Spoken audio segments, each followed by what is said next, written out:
Good afternoon. I'm City Manager DeCarlin Seawood. Thank you for joining us today for the State of the City address. Each year, I take this opportunity to reflect on the progress the city and the community has made. Columbia is a full-service city, and we have so many programs and initiatives, it's difficult to mention them all. This year, as I sat down to think about the projects and initiatives I wanted to mention, I found it even more difficult. This year, I wanted to do something a little special, a little different. Our staff has prepared videos and a booklet that will illustrate the accomplishments that we've made in ways words alone could not. This past year has been a year of action, a year of seeing things through and creating new initiatives, a year of true accomplishments. Today, I will share some of those accomplishments, but before I do, I would like to thank some very important people. First, our mayor and city council. Each of them volunteers their time to make Columbia a better place and to represent the voices of their constituents. That includes many late-night council meetings and many hours spent away from their family to connect with residents. Please join me in giving them a round of applause.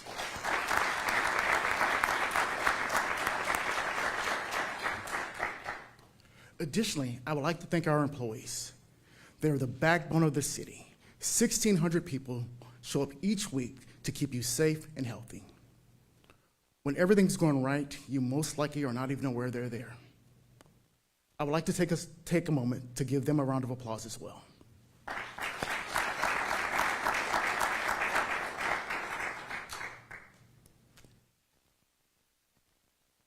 The most important group to thank is you, our residents and business people of the City of Columbia. Without your support and direction, none of this would be possible. So let's give yourselves a round of applause.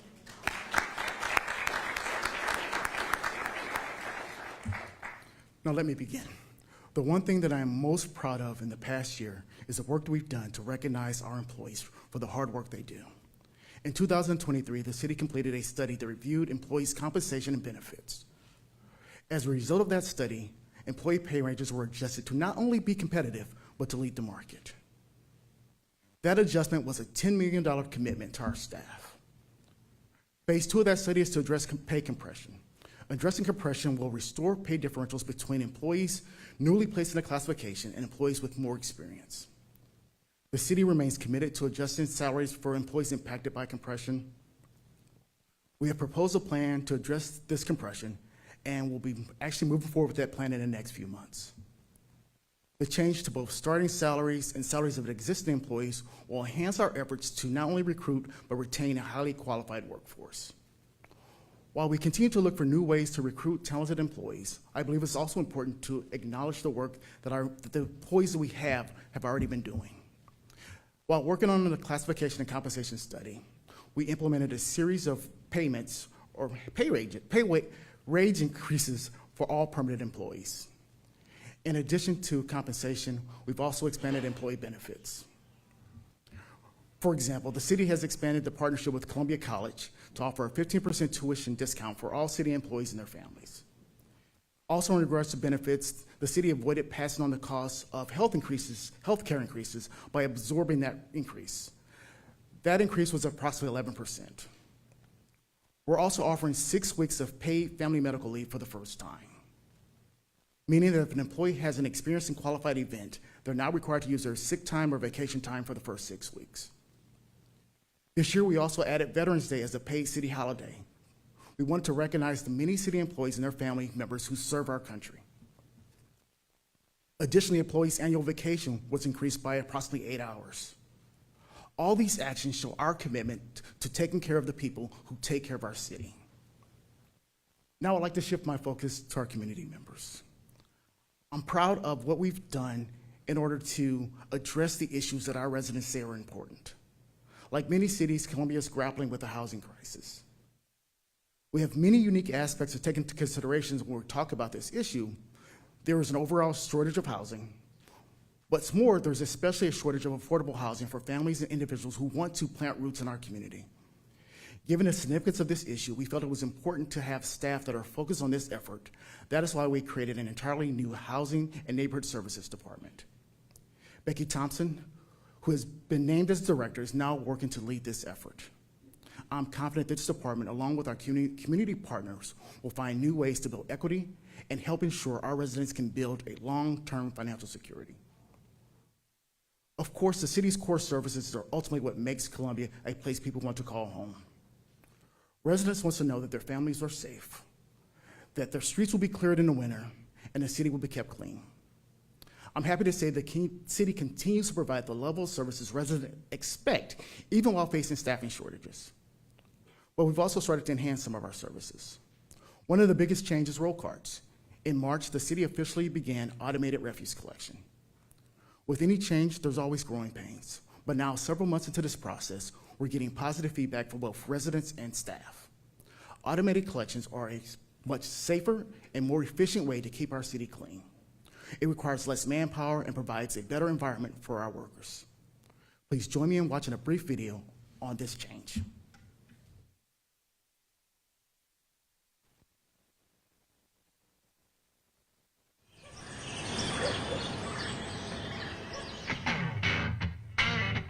To me, it's safer now. I feel personally a lot safer with the roll cards, most definitely. It's a pretty physical job if you're picking it up off the ground. And jumping up and down off the truck. The driver got to worry about a person on the back of the truck. So trying to cut down some of the danger and some of the wear and tear on the knees and the back. Not gonna miss being on the back of that truck, most definitely, because we don't have to risk falling off or throwing something dangerous in the back of the hopper. I don't miss that part. I don't miss being on the back of the truck. The goal of the city is to make these roll cars be successful. And it's my job and my team's job to see it through. After we started, they had somebody get in the truck that actually sell the trucks and know how to work them.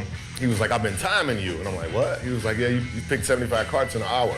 And I'm like, is that good? He was like, it's all right for you just started, so that's kind of pretty decent. A really good driver, they'll do like 150. So I said, I even told my supervisor, Calvin, I'm at 75. And then when I made it to 125, I took a picture of the camera, like, look, I got 125 an hour. And right now I'm at like 150, 155. My best is 160. So I'm thankful. I told my wife that. I'm thankful for that. It's an achievement. I like testing myself and everything. I'm proud of the team, and I'm proud of the work that they've been doing. I was a little skeptical at first, but I believe we can do it. I hope we continue with this. I can see this in a year. It's gonna be just really smooth. So, I'm just, once again, thankful. Hopefully I'll retire from here. I love it here, for real, everything. I love it here. Voila.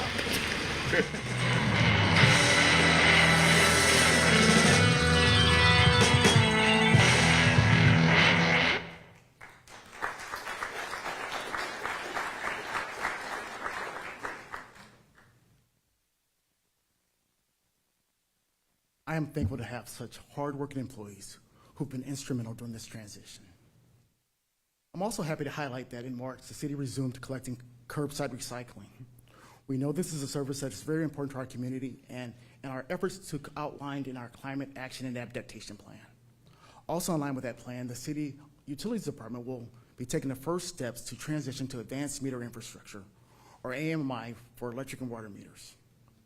AMI was recommended in the 2021 Integrated Electric Resource Master Plan.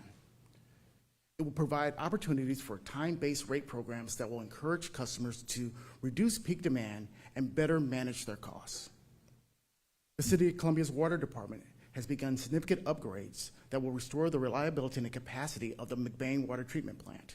This construction project will include rehabilitation and replacement of aging infrastructure, which will enhance the performance and extend the life of this critical facility. Construction of this project is anticipated to begin this summer and will take approximately 2 years to complete.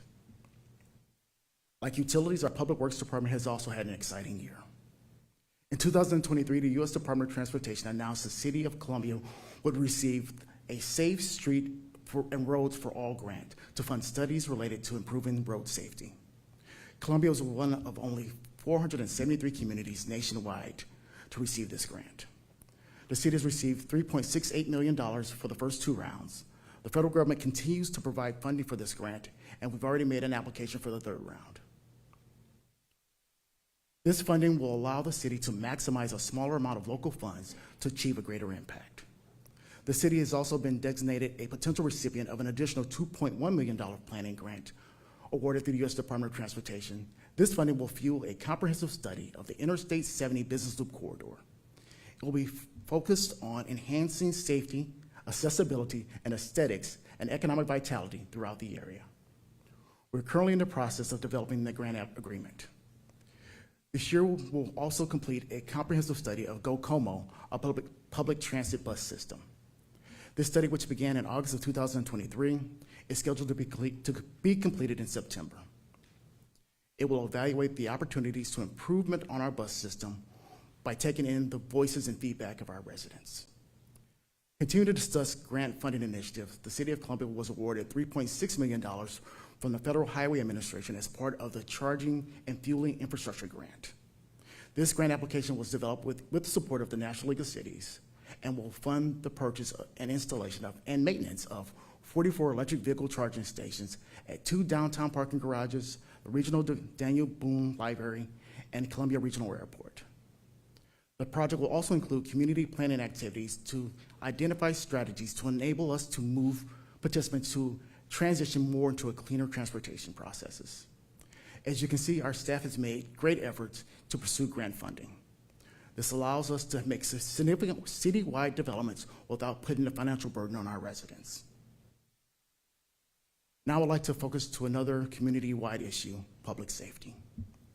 Columbia is growing quickly, and we're experiencing some growing pains. We know crime has a lasting negative impact on our community. That's why the city has joined the National Institute for Criminal Justice Reform. This institute is made up of cities working to reduce crime and implement evidence-based practices. This is our first step in creating an office to support our efforts in reducing community violence. This new office will work alongside community partners, local law enforcement agencies, mental health professionals to interrupt and address violence in the various ways it can manifest itself inside our community. We know there are many groups already doing great work in our city. This office will support those efforts and create process for collaboration to make for a more comprehensive approach. We have began laying the groundwork, and I'm confident this momentum will continue. In April, former Fire Chief Clayton Farr retired after serving 25 years with the department. Following his retirement, the city is in the process of selecting its next fire chief. We began the search in March, and we anticipate making the final selection within the next coming weeks. We're looking for someone who can carry on the tremendous progress the department has seen over the last several years. This past fall, we opened Fire Station 11 on the south side of town, which was funded by the 2015 quarter-cent capital improvement sales tax. This new station includes 3 apparatus bays, a training room, and a Columbia Police Department substation.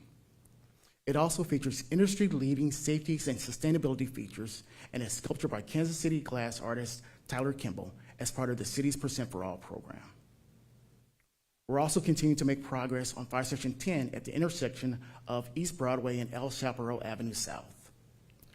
The department has met several times with Public Works engineering staff, an architectural firm, to develop concepts on how we can adjust this property. The plans include renovating an existing building to be used as the fire marshal offices. During the process of building the new station, the current space will also house fire staff. The city has met with neighbors in this area to get their feedback on the proposed plans. The addition of the 2 new fire stations will ensure response times remain low as our city continues to grow.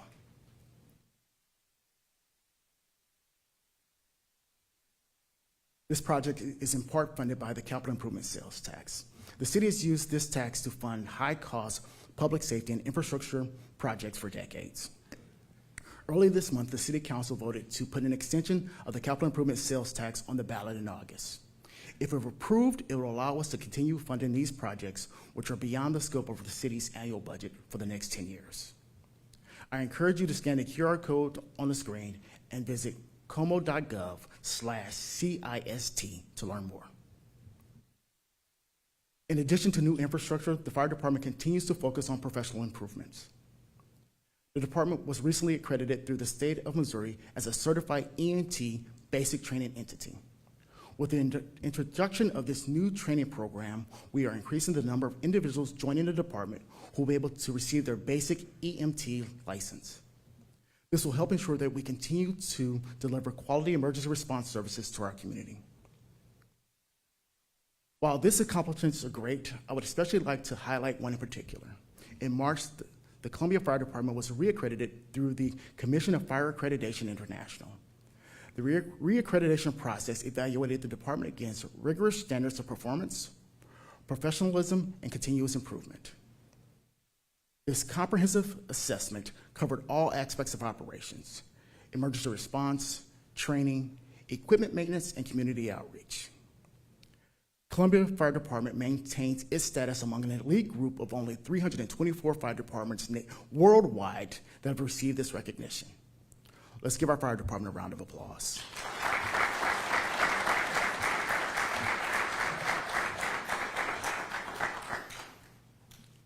In November, the city promoted Jill Schluty as Columbia's first ever female police chief.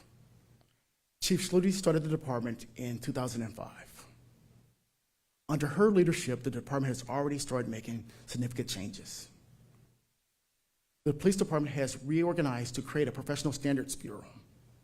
This new bureau consists of internal affairs, training and recruitment, policy and research, and communications. This new division has led to the creation of a customized recruitment and retention plan, a command-level liaison to the Citizens Police Review Board, and the creation of more meaningful interactions with our community. The department has also formed a homeless outreach team. This program has designated officers whose focus is to connect with individuals experiencing homelessness in an effort to better understand their needs and connect them with resources. Those same officers also use the rapport that they have with these individuals to address potential concerns from residents and our business owners. Ultimately, this program is designed to help individuals transition out of homelessness when possible, but most importantly, divert them from the justice system. Access to shelter is another critical component in our process to transition out of homelessness. The city has worked with the nonprofit group Room at the Inn to provide year-round shelter for the first time to the most vulnerable populations in our city. The city acquired the Ashley Street Center in 2022. This fiscal year, we made significant upgrades to the facility and increased the funding to Room at the Inn, allowing them to provide year-round service. I would now like to draw your attention to the screen to watch a video highlighting these new initiatives.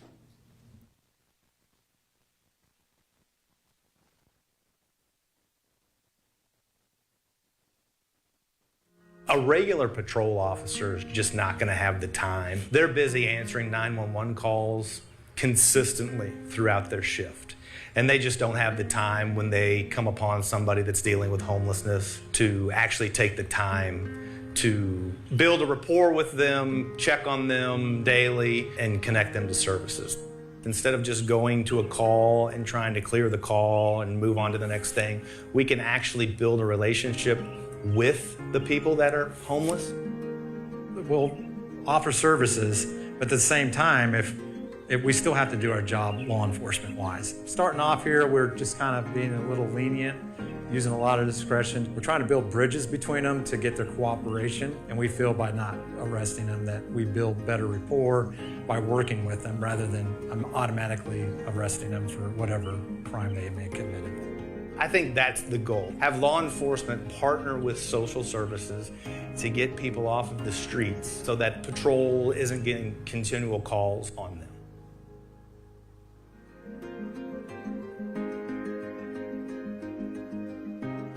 Having a place that we can operate out of all the time, it makes it really easy for the guests to know where we are. Getting funding to go year round, it was always heartbreaking every mid-March when we would shut our doors. It would both be a relief that we made it through the season and now we get to rest, but it was also knowing that, there's still cold weather ahead, people don't have any place to go. Shelters are a Band-Aid solution to a lack of housing.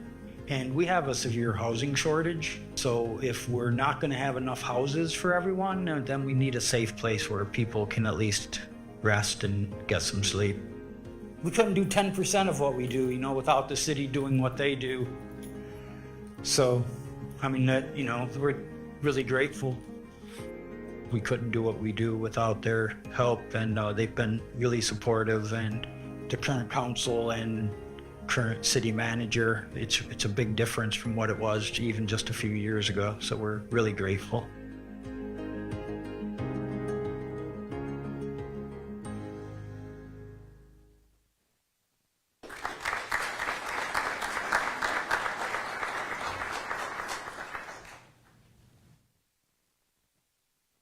I'm incredibly proud of the partnerships that we have formed as part of our efforts to address homelessness.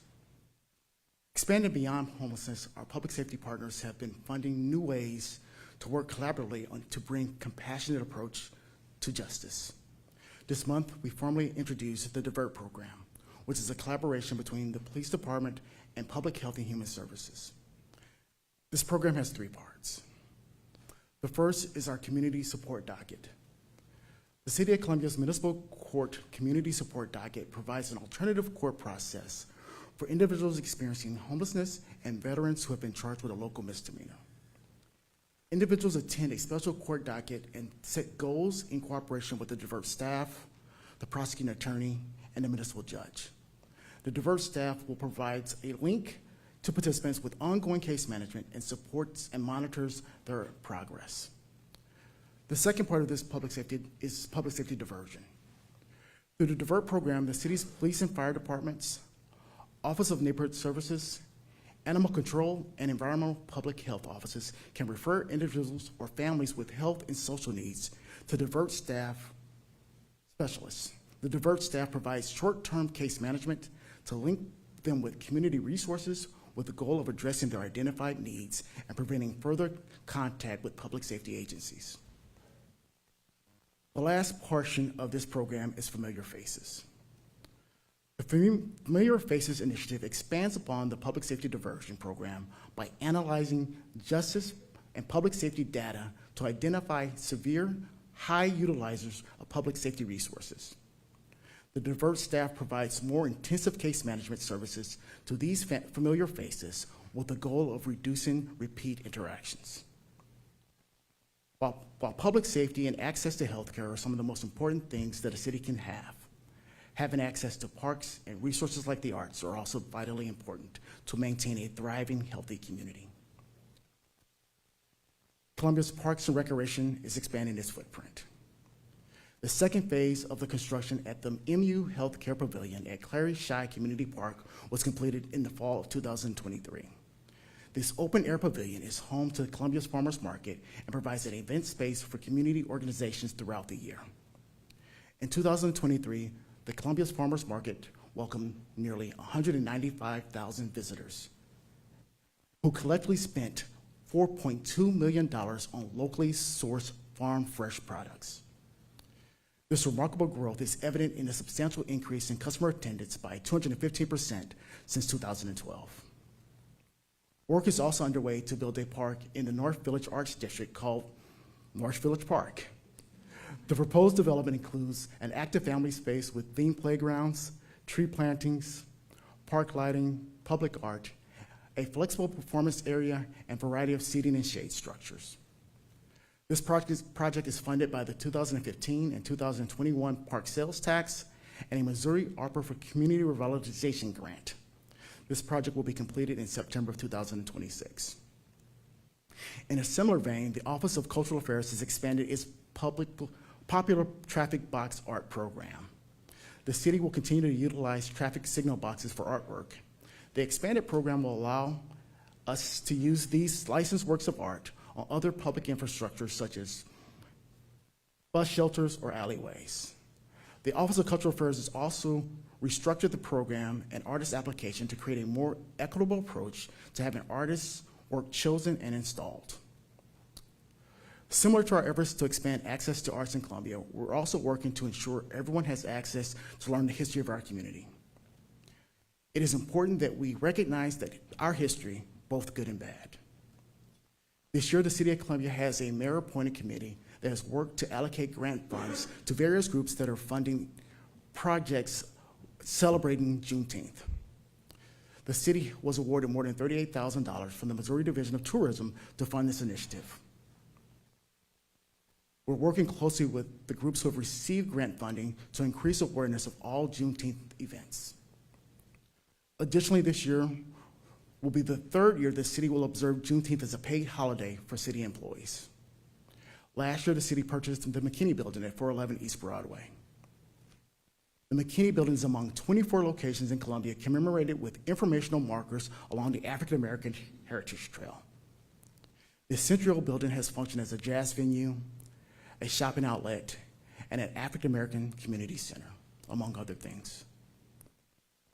With the goal of preserving that history and possibly paving the way to new history, a mayor-appointed task force is also starting to gather feedback from the community and will be using this input to recommend a plan for this building use to the City Council. The task force is composed of 15 members that represent diverse industries of our community, including downtown business leaders, experts on Columbia's local history, and music studies. I look forward to discovering what the future holds for this iconic piece of history. This year, Regional Economic Development, Inc., or REDI, the city's economic development partner, opened the Shops at Sharp End at the corner of 5th and Walnut. The shop's goal is to reduce barriers to entry for low to moderate income individuals and minority business owners who wish to start a new retail enterprise. More broadly, REDI has focused on entrepreneurship, specifically among the minority and immigrant-owned businesses across our region. REDI's Global Entrepreneurship Coordinator position became a full-time position in October. This position works directly with refugee and immigrants who wish to start businesses in Columbia. Since December of 2022, REDI has distributed 21 minority business enterprise grants for $5,000 each, totaling $105,000 that has been dispersed locally over the last 2 years. This grant program will be launched again in June, and it's funded by the City of Columbia and focuses on inclusivity and opportunity and at the elevation of underrepresented businesses in our community. This fosters the growth of minority-owned enterprises and drives economic progress. Over the course of last year, with the help of you, our residents, we've made some significant progress in tackling the many complex issues in our community. I hope you share with me the same sense of pride I feel as I look back on the things we've accomplished together. As I said earlier, this past year has been a year of action, a year of seeing things through and finding new initiatives, a year of accomplishments, providing a year-round shelter to those experiencing homelessness, completing construction of a new fire station on the south side of town, implementing road carts for safer, more efficient collections, opening a business incubator to support minority-owned businesses, taking the first steps to creating an office to combat community violence, and creating an office to focus on our housing crisis. Each of these topics I've touched on, the economy, public safety, infrastructure, are all interconnected. Advancement made in each sector paves the way for a well-rounded city, and the advancement could not be possible without the support and participation of each of you. I look forward to seeing what else we can accomplish with what remains of this fiscal year 2024, and as we begin the budget process of 2025. I encourage you to join us in July when we deliver the budget message outlining our priorities for fiscal year 2025. I also encourage each of you to continue engaging with us on projects, programs, initiatives that make Columbia the best place to live, work, learn, and play. Thank you.